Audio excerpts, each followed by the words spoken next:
షేక్ హసీనాను బంగ్లాదేశ్ నుండి వెళ్ళగొట్టడమే కాకుండా ఇండియా మీద విషం కక్కుతూ ఉన్న బంగ్లాదేశ్కి గట్టి గుణపాఠం చెప్పడానికి రెడీ అయ్యాడు అదానీ.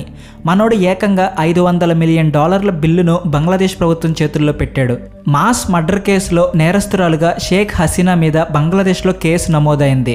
ఈ షేక్ హసీనా ఒకప్పటి బంగ్లాదేశ్ ప్రైమ్ మినిస్టర్. తమ దేశంలో ఉన్న జనాలందరూ తిరగబడడంతో ప్రాణభయంతో ఇండియాకి ఆవిడ పారిపోయి వచ్చింది అనే విషయం అందరికీ తెలిసినదే. ప్రస్తుతం బంగ్లాదేశ్లో రాజకీయంగా ఎన్నో అల్లర్లు చోటు చేసుకుంటూ ఉన్నాయి. గుడ్డిలో మెల్లగా మహమ్మద్ యూనస్ ప్రభుత్వం ఏర్పడింది. కానీ వాళ్లకు ప్రతిరోజు దినదినం గండంగా మారింది. నిన్న మొన్నటి వరకు మన భారత్ మీద ఎగిరెగిరి పడుతూ ఎన్నెన్నో బెదిరింపులకు పాల్పడింది బంగ్లాదేశ్. మాస్ మర్డర్ కేసులో ఇరుక్కున్న షేక్ హసీనాని తమకి అప్పగించకపోతే బాగోదు అని కూడా హెచ్చరించింది. అంతేకాకుండా షేక్ హసీనాకి కూడా ఇండైరెక్ట్గా వార్నింగ్ ఇస్తూ ఒకవేళ ఇండియాలోనే ఉండాలి అనుకుంటే నోరు మూసుకుని ఉండు, ఇండియా నుండి బంగ్లాదేశ్ గురించి వ్యతిరేకంగా మాట్లాడితే మర్యాదగా ఉండదు అని కూడా బంగ్లాదేశ్ ప్రభుత్వం బెదిరించింది. ఇప్పటికే ఇండియాతో కుదుర్చుకున్న ఎన్నో ఒప్పందాలను క్యాన్సిల్ చేయడానికి కూడా బంగ్లాదేశ్ సిద్ధమైంది. కానీ కుక్క కాటుకు చెప్పు దెబ్బ అన్నట్టు మన దేశం మీద గొంతు చించుకుని అరుస్తున్న బంగ్లాదేశ్కి గట్టి దెబ్బ వేసింది భారత్. రీసెంట్గా మన దేశానికి చెందిన అదానీ గ్రూపు బంగ్లాదేశ్కి గట్టి సమాధానమే ఇచ్చింది. దాంతో బంగ్లాదేశ్ ప్రభుత్వానికి కష్టాలు మొదలయ్యాయి. కేవలం రాజకీయంగానే కాదు, ఆర్థికంగా కూడా ఇప్పుడు బంగ్లాదేశ్ మీద పిడుగుపడింది. ఇప్పటికే ఆ దేశంలో ఎలక్ట్రిసిటీ సప్లై చాలా కష్టంగా మారుతూ ఉన్న సమయంలో అతని గ్రూపు ఆ దేశానికి హెచ్చరికలు పంపింది. ఇంధన కొరతను తీర్చుకునేందుకు చేస్తున్న అప్పులు ఈ ప్రభుత్వానికి మోయలేని భారంగా మారాయి. ప్రస్తుతం మన ఇండియన్ వ్యాపారవేత్త గౌతమ్ అదానీకి చెందిన అదానీ గ్రూపులకు బంగ్లాదేశ్ ఏకంగా $500 మిలియన్ అంటే 4,000 కోట్లకు పైగా అప్పు చెల్లించాల్సి ఉంటుంది. దీని గురించి మనం లోతుగా చర్చించుకుంటే జార్ఖండ్లోని అదానీ పవర్కి చెందిన గొడ్డ ప్లాంట్ నుండి బంగ్లాదేశ్కి ఎలక్ట్రిసిటీ సప్లై చేస్తున్నారు. అక్కడ ఉత్పత్తి అయ్యే విద్యుత్తు మొత్తం బంగ్లాదేశ్కు సరఫరా చేసేందుకు 2015లో అప్పటి ప్రధాని షేక్ హసీనా ప్రభుత్వంలోని Bangladesh power development board Adani గ్రూప్తో ఒప్పందం కుదుర్చుకుంది. 25 ఏళ్ల పాటు విద్యుత్ సరఫరాకు అగ్రిమెంట్ చేసుకున్నారు. దీనిలో భాగంగా 1496 మెగావాట్ల పవర్ బంగ్లాదేశ్కు సరఫరా అవుతుంది. అంటే బంగ్లాదేశ్లో వాడే ఎలక్ట్రిసిటీలో ఇదే 10%. అంటే ఎంత ఎక్కువ కరెంట్ మన దేశంలో నుండి ఆ దేశానికి ట్రాన్స్ఫర్ అవుతుందో మీరే ఆలోచించుకోండి. అయితే 2023 నుండి మనం ఎలక్ట్రిసిటీని అందిస్తూ ఉన్నప్పటికీ ఇప్పటి వరకు బంగ్లాదేశ్ ఒక్క పైసా కూడా చెల్లించలేదు. ఆ అప్పులన్నీ పెరిగిపోయి ఇప్పుడు $500 మిలియన్ అప్పు అయింది. అందుకనే బంగ్లాదేశ్లో ఉన్న యూనస్ ప్రభుత్వానికి ఇండియా నుండి అదానీ గ్రూప్ హెచ్చరికలు పంపింది. అయితే ప్రస్తుతానికి సరఫరా నిలిపివేయడం లేదు. తొందరలోనే అప్పు చెల్లించకపోతే సరఫరా నిలిపివేస్తామని కూడా అదానీ గ్రూప్ హెచ్చరించింది. ఒకవేళ ఇదే జరిగితే బంగ్లాదేశ్లో చాలా ప్రాంతాలు చీకట్లోనే మునిగిపోతాయి. అయితే మనం ఈ గోడ్డా పవర్ ప్లాంట్ అంటే ఏంటో తెలుసుకుందాం. ఈ ప్రాజెక్ట్ను జార్ఖండ్లో నిర్మించారు. ఇది 1600 మెగావాట్స్ ఉన్న బొగ్గు ఆధారిత పవర్ ప్లాంట్. 2015లో బంగ్లాదేశ్కి ఇండియాకి మధ్య జరిగిన ఒక ఇంపార్టెంట్ అగ్రిమెంట్లో ఈ పవర్ ప్లాంట్ కూడా ఒకటి. అప్పటి బంగ్లాదేశ్ ప్రధానమంత్రి షేక్ హసీనాతో పాటు మన ప్రధాని నరేంద్ర మోడీ కలిసి ఒక ఒప్పందం కుదుర్చుకున్నారు. ఈ ప్రాజెక్ట్ను కేవలం బంగ్లాదేశ్కి విద్యుత్ సరఫరా చేయడానికి మాత్రమే నిర్మించారు. అయితే 2023లో దీని ఆపరేషన్ స్టార్ట్ అయింది. కానీ 2024కి వచ్చేసరికి బంగ్లాదేశ్లో పరిస్థితి మొత్తం తలకిందులు అయింది. షేక్ హసీనా ప్రాణభయంతో అక్కడ నుండి పారిపోతే మహమ్మద్ యూనస్ అనే నోబెల్ బహుమతి గ్రహీత ఇప్పుడు అక్కడ ప్రధానిగా ప్రమాణ స్వీకారం చేశారు. ఇప్పుడు ఆయన ముందు ఒక పెద్ద ఛాలెంజ్ పిడుగులాగా పడింది. బంగ్లాదేశ్లో టోటల్ ఎలక్ట్రిసిటీ సప్లై $3.7 బిలియన్ వరకు ఉంది. దీనిలో కేవలం మన అదానీ పవర్ ప్లాంట్ నుండి $500 మిలియన్ బిల్లు సెటిల్ చేయాల్సి ఉంటుంది. అయితే యూనస్ ప్రభుత్వం ఏమంటుంది అంటే ఈ రేట్లు భారీగా ఉండడానికి గత ప్రభుత్వం చేసిన తప్పులే కారణమని తప్పంతా షేక్ హసీనా మీద నెట్టేస్తూ ఉంది. ఇండియాకి బంగ్లాదేశ్కి మధ్య జరిగిన 2015 ఎలక్ట్రిసిటీ ఒప్పందం ఈ రెండు దేశాల మధ్య ఎనర్జీ ట్రాన్స్ఫర్ని ఎంకరేజ్ చేస్తుంది. కానీ ఎప్పుడైతే మనం $500 మిలియన్ బిల్లు ఆ ప్రభుత్వం చేతిలో పెట్టారో అప్పుడు ఆ ఒప్పందంలో ఉన్న షరతులన్నీ కూడా వాళ్ళకి గుర్తుకు వస్తూ ఉన్నాయి.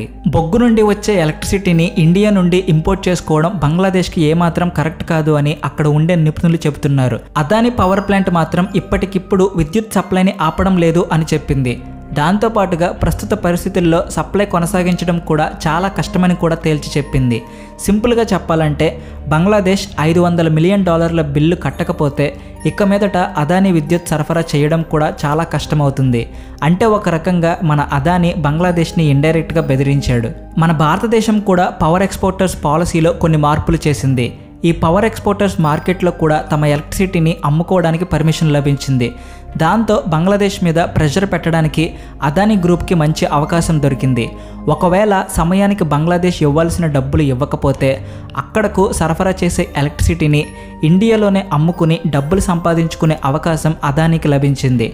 ఇప్పటికే యూనస్ ప్రభుత్వం బంగ్లాదేశ్లో ఎన్నో ఒప్పందాలను రెన్యూ చేయడానికి కూడా ట్రై చేస్తూ ఉంది. వాటిలో భారతదేశంలోనూ చైనాతోనూ చేసిన ఒప్పందాలు కూడా ఉన్నాయి. రానున్న రోజుల్లో ఈ ఒప్పందాలన్నీ మరింత ట్రాన్స్పరెంట్గా బంగ్లాదేశ్కి మేలు చేసే విధంగా ఉండాలి అని ఆ ప్రభుత్వం ఆశిస్తూ ఉంది. భారతదేశంలో మంచి రిలేషన్స్ కొనసాగించడం బంగ్లాదేశ్కి చాలా ముఖ్యం. అయినప్పటికీ కూడా కొన్ని అగ్రిమెంట్స్ని క్యాన్సిల్ చేసుకోవడానికి కూడా బంగ్లాదేశ్ వెనకడడం లేదు. ఆ అగ్రిమెంట్స్ వల్ల బంగ్లాదేశ్కి పెద్ద లాభం లేనప్పుడు వాటన్నిటినీ ఆ దేశం క్యాన్సిల్ చేయాలి అని భావిస్తూ ఉంది. భారత్కి చెందిన కొన్ని సామాన్లు, ఉదాహరణకు చేపలు వంటివి ఎక్స్పోర్ట్ చేయకుండా బంగ్లాదేశ్ బ్యాన్ చేసింది. అందువల్ల ఈ రెండు దేశాల మధ్య టెన్షన్స్ మొదలయ్యాయి. దాంతో అదానీ గ్రూప్ కూడా బంగ్లాదేశ్ మీద సాధ్యమైనంత ఎక్కువగానే ఒత్తిడి చేస్తూ ఉంది. ఇదంతా చూస్తుంటే రెండు దేశాల మధ్య ట్రేడ్ రిలేషన్స్ దెబ్బతింటూ ఉన్నాయి.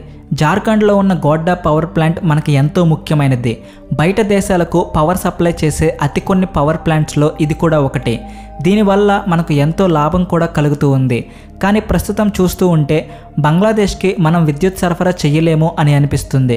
కేవలం పవర్ సప్లైలో మాత్రమే కాదు, రెండు దేశాల మధ్య ఉన్న రిలేషన్స్లో కూడా కొన్ని ఛాలెంజెస్ ఎదుర్కోక తప్పదు. కేవలం ఈ ఒక్క పవర్ ప్లాంట్ అప్పు మాత్రమే కాదు, బంగ్లాదేశ్ చెల్లించాల్సిన బిల్లులు చాలా ఉన్నాయి. వాటన్నిటిని క్లియర్ చేయడానికి బంగ్లాదేశ్ వరల్డ్ బ్యాంక్ నుండి అప్పు తీసుకోవడానికి కూడా ట్రై చేస్తూ ఉంది. ఇదిలా ఉంటే బంగ్లాదేశ్లో ఉన్న హిందువుల పరిస్థితి కూడా చాలా అధ్వానంగా మారిపోతూ ఉంది. ఈ మధ్యనే హిందువుల ప్రొఫైల్స్ అన్నీ కూడా వాళ్ళు సేకరించారు. ఎక్కడెక్కడ హిందువులు ఉన్నారో వాళ్ళందరి పేర్లు, డీటెయిల్స్ కూడా వాళ్ళు కలెక్ట్ చేశారు. ఇదంతా సేకరించి ప్రభుత్వం ఏం చేయాలి అనుకుంటూ ఉందో వాళ్ళకే తెలియాలి. ఏది ఏమైనప్పటికీ ఇప్పటి వరకు మనకు ఉన్న మిత్ర దేశాలలో బంగ్లాదేశ్ కూడా ఒకటి. ఎప్పటి వరకు అయితే షేక్ హసీనా ప్రభుత్వం అక్కడ ఉందో అంతవరకు మన దేశంతో బంగ్లాదేశ్కి మంచి రిలేషన్స్ ఉన్నాయి. కానీ ఎప్పుడైతే అక్కడ గవర్నమెంట్ మారిందో అప్పటి నుండి ఆ దేశంలో పరిస్థితులు మారిపోయాయి. బంగ్లాదేశ్ ఇప్పుడు పాకిస్తాన్ వైపు మొగ్గు చూపుతూ ఉంది.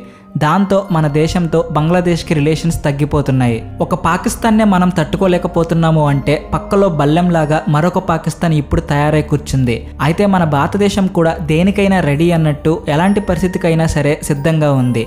షేక్ హసీనాని కూడా వేరే దేశానికి వెళ్ళమని మన ప్రభుత్వం సలహా ఇచ్చింది. కానీ ఆవిడ మన దేశంలోనే ఉంటుంది. ఏది ఏమైనప్పటికీ ఒకవేళ బంగ్లాదేశ్ మన ముందు కుప్పిగంతులు వేయడానికి ట్రై చేసిందంటే దాని తోక ఎలా కత్తిరించాలో మనకు బాగా తెలుసు. ఇంకా బంగ్లాదేశ్లో అమెరికా చక్రం తిప్పుతూ ఉంది అని కూడా వార్తలు వినిపిస్తూ ఉన్నాయి. ఒకవేళ అదే నిజమైతే అమెరికాతో పెట్టుకోవడానికి కూడా మన దేశం సిద్ధంగానే ఉంది. అందుకు ఉదాహరణగా మనం శ్రీలంక గురించి చెప్పుకోవాలి. శ్రీలంక కూడా మనతో సంబంధాలు తెంచుకుని చైనాకి దగ్గరైంది. ఇప్పుడు శ్రీలంక పరిస్థితి ఏమైందో మనం చూస్తూనే ఉన్నాం కదా. మన ఇండియా దగ్గర స్ట్రాంగ్ ఆర్మీతో పాటు తెలివైన నిర్ణయాలు తీసుకునే ప్రభుత్వం కూడా ఉంది. ఇక ప్రపంచ దేశాల నుండి కూడా మనకి సపోర్టు ఉండనే ఉంది. ప్రస్తుతం బంగ్లాదేశ్ ఏకనిరంజన్లా ఒంటరిగా ఉంది. కాబట్టి మనతో జాగ్రత్తగా ఉండాల్సిన అవసరం బంగ్లాదేశ్కే ఉంది. దీని మీద మీ అభిప్రాయం ఏంటో కామెంట్ సెక్షన్లో చెప్పండి. వీడియో నచ్చితే వెంటనే లైక్ చేసి షేర్ చేయండి. అలాగే సబ్స్క్రైబ్ చేసుకోండి. ఇతరులకు కూడా సబ్స్క్రైబ్ చేసుకోమని చెప్పండి.